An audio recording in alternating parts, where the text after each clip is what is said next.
Hello viewers, প্রত্যেকে আমার progressive English nest চ্যানেলে আবারও সুস্বাগতম জানাই। আশা করি তোমরা ভালো আছো।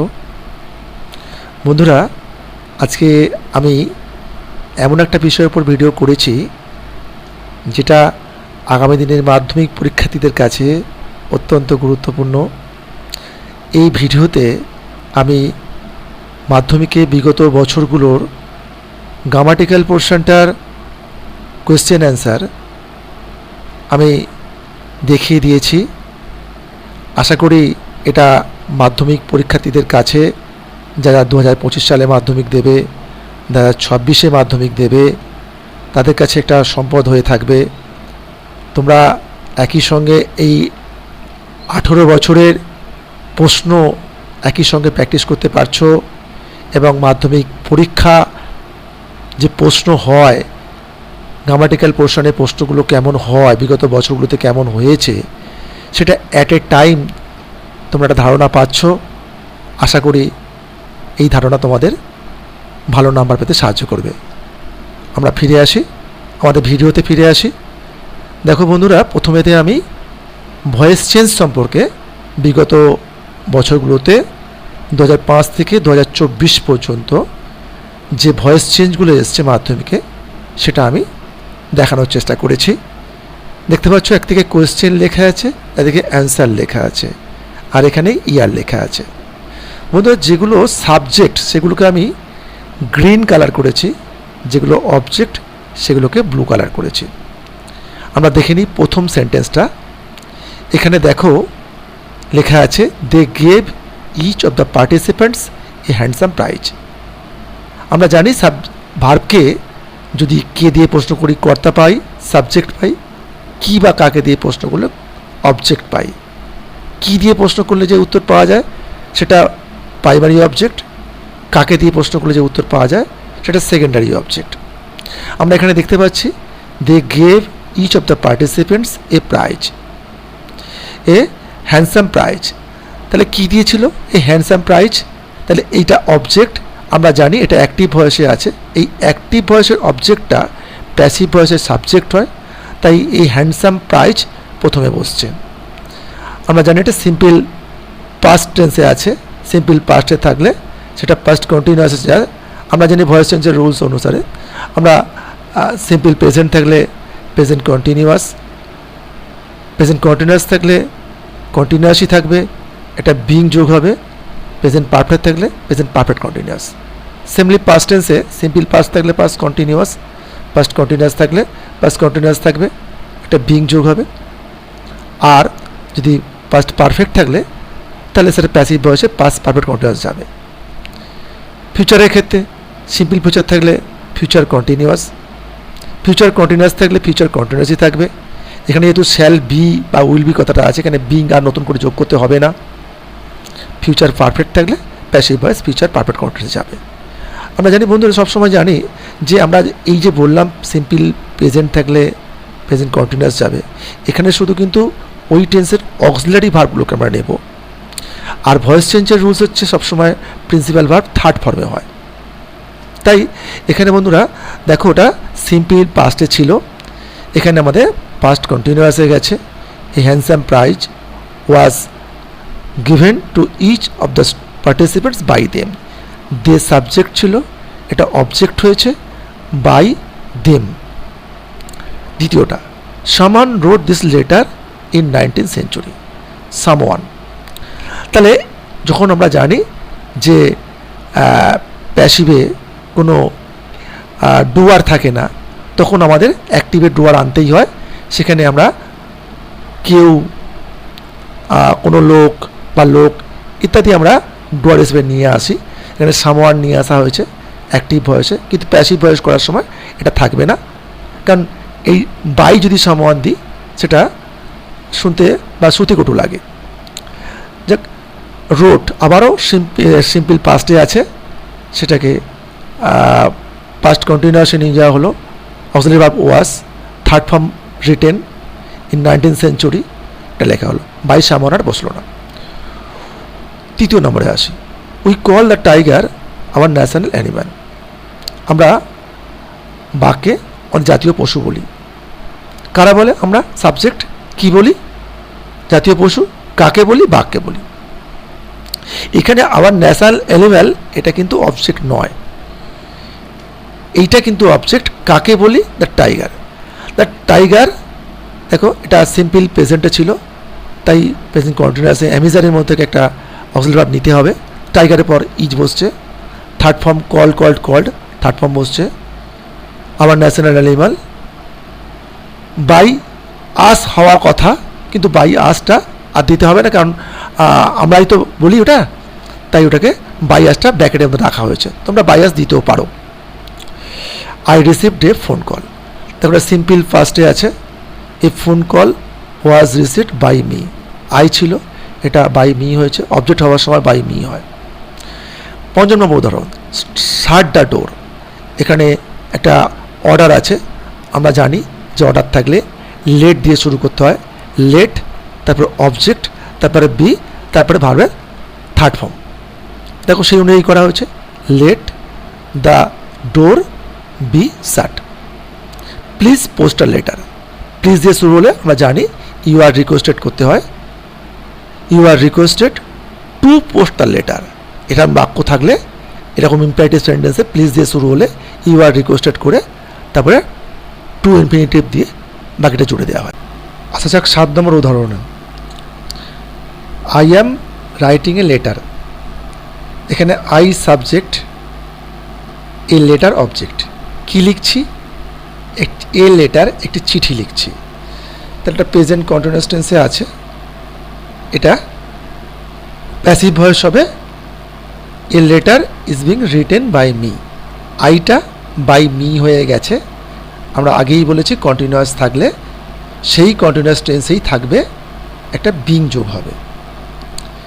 আসি ৮ নম্বর উদাহরণে, the teacher gave Suresh an exercise বুক। দেখো এখানে দুটো অবজেক্ট আছে, একটা সুরেশ আর একটা অ্যান এক্সারসাইজ বুক। টিচার সুরেশকে একটা খাতা দিয়েছিল। কাকে দিয়েছিল? সুরেশকে। কি দিয়েছিল? একটা খাতা। কাকে দিয়ে প্রশ্ন করলে যে উত্তর পাওয়া যায় তাকে আমরা সেকেন্ডারি অবজেক্ট বলেছিলাম, আর কি দিয়ে প্রশ্ন করলে যে উত্তর পাওয়া যায় তাকে প্রাইমারি অবজেক্ট বলেছিলাম। তার দুটোই এখানে অবজেক্ট আছে, এটা হচ্ছে ডাবল অবজেক্ট। তাহলে এইখানে এইসব ক্ষেত্রে যে কোনো একটা অবজেক্টকে সাবজেক্ট করে নিয়ে আমরা দ্বিতীয় অবজেক্টকে একই রেখে দেব।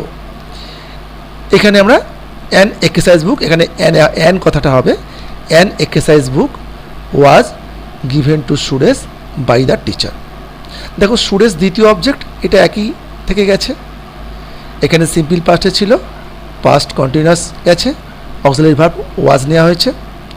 দ্বিতীয় যদি আমরা সুরেশকে ধরে করি, অর্থাৎ আমরা কাকে দিয়েছিল অর্থাৎ সেকেন্ডারি অবজেক্টকে ধরে করি, তাহলে Suresh was given an exercise book. এখানে অ্যান এক্সারসাইজ বুকটা একই থেকে যাচ্ছে তখন, বুঝছে? By the teacher, by the teacher by বসে, ওটা অ্যাক্টিভ বসে সাবজেক্টটা, প্যাসিভ বসে অবজেক্ট হয়ে গেছে। Please maintain silence in the room. আমরা আগেই বলেছি যে প্লিজ দিয়ে বাক্য শুরু হলে আমরা ইউ আর রিকোয়েস্টেড দিয়ে প্যাসিভ ভয়েস করব, তারপরে টু দিয়ে বাকিটা আমরা অ্যাড করে দেবো। দেখো এখানেও তাই করা হয়েছে। এটা imperative sentence, you are requested to maintain the silence in the room. এখানে সাইলেন্স অবজেক্ট। আমরা আসি 10 নম্বর উদাহরণ, যেটা আমাদের 2015 সালে মাধ্যমিকে এসেছিল। Many buildings have been damaged by flood. দেখো এটা হ্যাভ বিন অর্থাৎ প্যাসিভ ভয়েসে করে দেওয়া হয়েছে, যেহেতু এটা বাই আছে প্যাসিভ ভয়েসে করে দেওয়া হয়েছে। এখানে আমাকে অ্যাক্টিভে যেতে হবে, তাহলে প্যাসিভ ভয়েসে প্রেজেন্ট পারফেক্ট কন্টিনিউয়াস টেন্সে গেছে নিশ্চয়ই। তাহলে অ্যাক্টিভ ভয়েস প্রেজেন্ট পারফেক্টে ছিল, তাহলে এর অবজেক্টটা অর্থাৎ বাই ফ্লাড, এর অবজেক্টটা প্যাসিভ ভয়েসের অবজেক্টটা অ্যাক্টিভের সাবজেক্ট হলো, ফ্লাড হলো, তারপরে হ্যাজ, তারপরে পারফেক্ট হলো সবসময় থার্ড ফর্ম বসে, মেনি বিল্ডিংস অর্থাৎ ওর সাবজেক্টটা এর অবজেক্ট হয়ে গেল। আই নো দ্য ম্যান, আমি মানুষটাকে জানি। আমি কাকে জানি? The man. তাহলে এটা সেকেন্ডারি অবজেক্ট, সেকেন্ডারি অবজেক্টকে আমরা সাবজেক্ট করে নিলাম প্যাসিভের। তারপরে এটা যেহেতু সিম্পল প্রেজেন্টে আছে, প্রেজেন্ট কন্টিনিউয়াস টেন্স থেকে আমরা অক্সিলারি ভার্ব নেবো, তাই আমরা অ্যামিজারের মধ্যে থেকে ইজ নিয়েছি দ্য ম্যানের পর। তারপরে থার্ড ফর্ম, নো এর third form know, knew, known. তারপরে টু মি, এখানে কিন্তু বন্ধুরা ভুলেও বাই বসাবে না। কিছু কিছু ওয়ার্ড আছে যেগুলোর ক্ষেত্রে বাই বসে না, তার মধ্যে নো একটা, নো এর পরে অ্যাপ্রোপ্রিয়েট বসে টু বসে। আমরা চলে যাব 12 নম্বর উদাহরণ, যেটা 2017 সালে এসেছিল। My friend gave me a story বুক। এটা তো ডাবল অবজেক্ট, লক্ষ্য করে দেখো, মি কাকে দিয়েছিল, আমাকে কি দিয়েছিল, এটা স্টোরি বুক। আমরা যদি মিটাকে সাবজেক্ট করে নিই তাহলে এটা মিটা সাবজেক্ট করলে আই হবে। সিম্পল পাস্টে ছিল, পাস্ট কন্টিনিউয়াসের থেকে আমরা অক্সিলারি ভার্ব নেব। প্যাসিভ ভয়েস করার সময় ওয়াজ বা ওয়ার নিয়েছি, এখানে ওয়াজ নিয়েছি। গিভেন থার্ড ফর্ম বসছে, সেকেন্ডটা একই থেকে গেছে, story book by my friend থেকে। যেখানে আমরা যদি দ্বিতীয়টা নিয়েও করি আমরা তাহলে দেখতে পাবো a story book was given me by my friend. ঠিক আছে, আমরা আছি 13 নম্বর উদাহরণ, যেটা 2018 সালে এসেছিল মাধ্যমিকে। The teacher delivered a lecture to a group of students. Teacher কী দিয়েছিল, একটা লেকচার দিয়েছিল। তাহলে এ লেকচার এখানে এর অবজেক্ট ছিল, একটা সাবজেক্ট হয়ে গেল। সিম্পল পাস্টে ছিল, পাস্ট কন্টিনিউয়াস থেকে আমরা ওয়াজ বা ওয়ার্ডের মধ্যে ওয়াজ নিলাম। Third form delivered to a group of students by the teacher. এখানে সাবজেক্টটা অবজেক্টে হওয়ার আগে বাই বসে, সেটা বলছে। He has worked out the answers carefully. Worked out এটা ফ্রেজাল ভার্ব, সমাধান করা। এখানে প্রেজেন্ট পারফেক্টে আছে। তাহলে সে কি সমাধান করেছিল, দ্য আনসার্স, উত্তরগুলো। তাহলে দ্য আনসার এখানে অবজেক্ট, এই অবজেক্টকে আমরা প্যাসিভে সাবজেক্ট করলাম। তাহলে এরপর আমরা যেহেতু প্রেজেন্ট পারফেক্টে আছে, প্রেজেন্ট পারফেক্ট কন্টিনিউয়াসে যাবে। এখানে দ্য আনসার্সের পর প্লুরাল ভার্ব হ্যাভ বিন বসছে। Third form work out carefully adverb by him, অর্থাৎ হিটা অবজেক্ট হয়ে গেল, এখানে বাই হিম হয়ে গেল। Authorities postpone the cricket match. কর্তৃপক্ষ ক্রিকেট ম্যাচটা স্থগিত রেখেছিল। কি রেখেছিল, কি স্থগিত রেখেছিল, দ্য ক্রিকেট ম্যাচ। তাহলে দ্য ক্রিকেট ম্যাচ এখানে অবজেক্ট, আর সিম্পল পাস্টে আছে, তাহলে পাস্ট কন্টিনিউয়াসে যাবে। ওখান থেকে আমরা ওয়াজ নিয়েছি। Third form postponed by the authorities. Number 16 2022 সালে এসেছিল মাধ্যমিকে, দেখে নাও। The poor man carried a heavy load. The poor man carried a heavy load. কী বহন করছিল, এ হেভি লোড। তাহলে এই হেভি লোড এখানকার অবজেক্ট, সেই অবজেক্টটা সাবজেক্ট হয়ে গেল। সিম্পল পাস্টে ছিল, পাস্ট কন্টিনিউয়াস থেকে ওয়াজ নিলাম।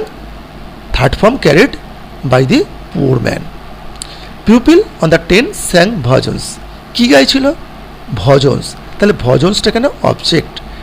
সিম্পল পাস্টে ছিল, সিং থেকে স্যাং এসছে, সিম্পল পাস্টে ছিল, তাই আমরা পাস্ট কন্টিনিউয়াস থেকে ওয়াজ বা ওয়ার নিলাম, যেহেতু ভজন সেখানে প্লুরাল আছে।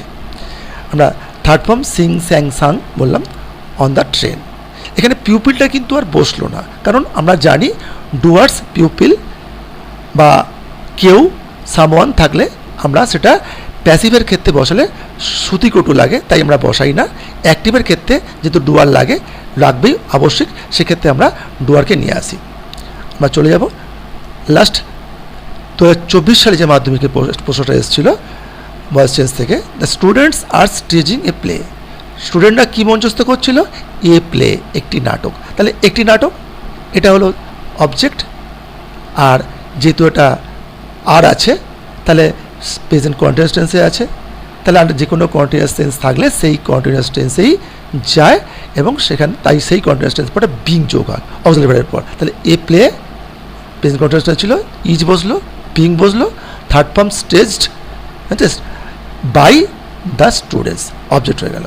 আশা করি বন্ধুরা তোমরা বুঝতে পেরেছ। প্রত্যেকটা উদাহরণ, প্রত্যেকটা জিনিস তোমরা ভালো করে বুঝবে এবং সেগুলোকে ভালো করে নোট ডাউন করবে। অ্যাট এ টাইম তোমরা 18 বছরের মাধ্যমিকের সলিউশন পেলে আশা করি তোমাদের অভিজ্ঞতাকে সমৃদ্ধ করবে, এবং মাধ্যমিকে আগামী বছর যারা 2025 সালে মাধ্যমিক দেবে বা 26 সালে যারা মাধ্যমিক দেবে, যারা এখন 9-এ পড়ছো, তাদের অনেকটাই ভয় কেটে যাবে। এই ভয়েস চেঞ্জগুলো প্র্যাকটিস করলে তোমরা মাধ্যমিকের কোয়েশ্চেন প্যাটার্ন সম্পর্কে একটা সুসংবদ্ধ ধারণা পাবে এবং সেই অনুযায়ী নিজেকে তৈরি করতে পারবে। বন্ধু, তাহলে আজকের মতো বিদায় নিই, আবার দেখা হবে। এরপরে আমরা আবার মাধ্যমিকের কোনো একটা বিষয়ে ভিডিও নিয়ে আসবো। সকলকে ধন্যবাদ, খুব ভালো থেকো, এই পর্যন্ত।